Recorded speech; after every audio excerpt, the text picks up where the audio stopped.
तो हरियाणा में निगम चुनाव हो रहे हैं। तमाम दल अपनी अपनी जीत को लेकर दावा ठोक रहे हैं, लेकिन लोगों की समस्याएं काफी ज्यादा है। लोगों को कहना है कि निगम बनने के बाद भी उनकी समस्याओं का समाधान अब तक नहीं हो पाया है। ज्यादा जानकारी के साथ विनोद लांबा हमारे साथ सीधा लाइव जुड़ गए हैं।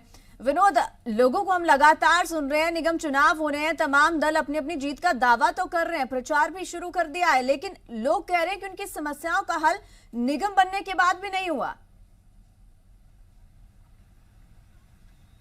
देखिए, निगम के चुनाव सीधे तौर पर सोनीपत से हो रहे हैं और सोनीपत की जो तस्वीरें दिखा रहे हैं, निश्चित तौर पर जो ग्रास रूट लेवल होता है, जो निगम लेवल से ही सरकार शुरू होती है, वहां इस तरह की कमियां कहीं ना कहीं लोग रख रहे हैं। लेकिन मैं ओवरऑल पूरी तस्वीर हरियाणा में जितने निगम चुनाव में 3 मेयर के लिए सीधे तौर पर सोनीपत, पंचकुला और अंबाला सिटी में चुनाव है, और इसके अलावा बात की जाए धारूवेड़ा और उकलाना में भी नगर पालिका, नगर परिषद के लिए चुनाव हो रहे हैं।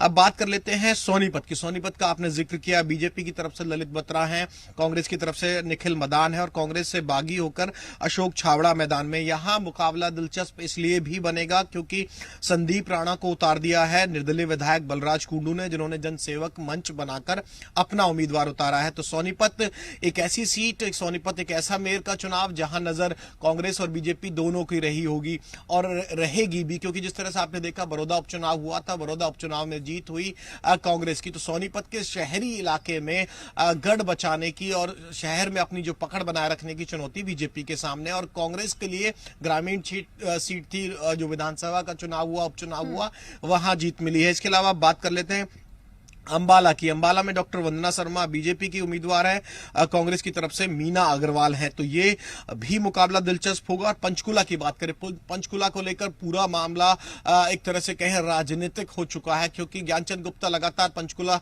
विधानसभा को रिप्रेजेंट करने के नाते वहां प्रचार कर रहे थे, और विधानसभा स्पीकर होने के नाते कांग्रेस उन्हें मर्यादा की याद दिलाते हुए प्रचार से दूर रहने की सलाह दे रही है। तो यहां भी वाद विवाद और पूरा राजनीतिक समीकरण बना हुआ है। कुमारी शैलजा भी आकर यहां प्रचार कर चुकी हैं और अपने समय के कार्य भी पंचकुला में गिनवाए। यहां मुकाबला कुलभूषण गोयल जो कि बीजेपी से हैं, उपेंद्र कौर आलूवालिया जो कि कांग्रेस से हैं, और कांग्रेस का बागी अनिल पंगोत्रा है जो कि बसपा मेयर उम्मीदवार बनाया गया, और बीजेपी के भी 1-2 बागी यहां उतर चुके हैं। तो ये इस तरह से 3 बड़े चुनाव सामने होंगे। बीजेपी के और मुख्यमंत्री और हरियाणा बीजेपी अध्यक्ष के नाम का भी ऐलान हो चुका है कि वो कब कब तारीखों का ऐलान हो चुका है, यहां चुनाव प्रचार करते नजर आएंगे। तो निश्चित तौर पर मुकाबला यहां बीजेपी कांग्रेस है, और इनेलो ने अगर एक राजनीतिक पार्टी है, उन्होंने कहा किसान आंदोलन के चलते वो इस निकाय चुनाव से खुद को दूर कर रहे हैं। जेजेपी और बीजेपी मिलकर चुनाव लड़ रहे हैं, और जैसा मैंने कहा एक मैसेज देने के लिहाज से भले ही ये मेयर के चुनाव है,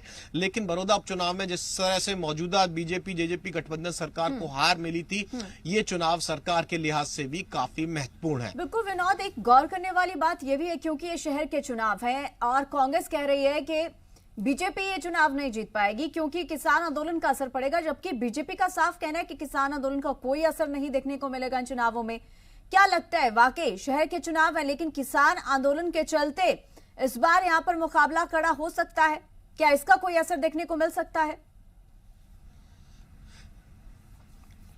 देखिए, अगर निकाय चुनाव की बात करें तो सरकार का बड़ा प्रभाव होता है, और कहीं ना कहीं सरकार जिस पार्टी की होती है उसको एज भी मिलता है। लेकिन किसान आंदोलन का कितना फर्क पड़ेगा, कितना नहीं पड़ेगा, यही लिटमस टेस्ट होगा। लिटमस टेस्ट राजनीति में सबसे बड़ा होता है किसी भी चुनाव में।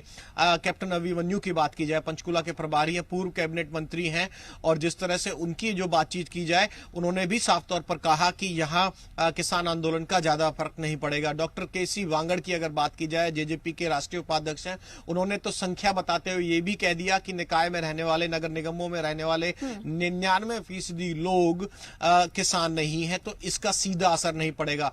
दीपेंद्र हुड्डा से जब इस बारे में पूछा गया, सोनीपत की कमान फिर दीपेंद्र हुड्डा ने अपने हाथों में ले रखी, और बहुत जल्द सोनीपत के रण में आपको दीपेंद्र हुड्डा भी प्रचार करते नजर आएंगे।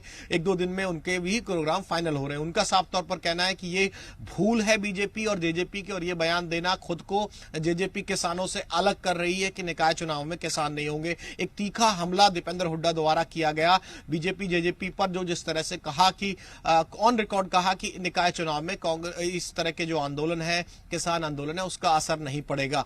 तो बड़ी बात यह है कि बीजेपी अगर जेजेपी की गठबंधन के साथ ये निकाय चुनाव में अपने मेयर पदों पर जिता पाती है, पार्षद उनके जीतते हैं, तो बड़ा मैसेज देने की कोशिश करेगी।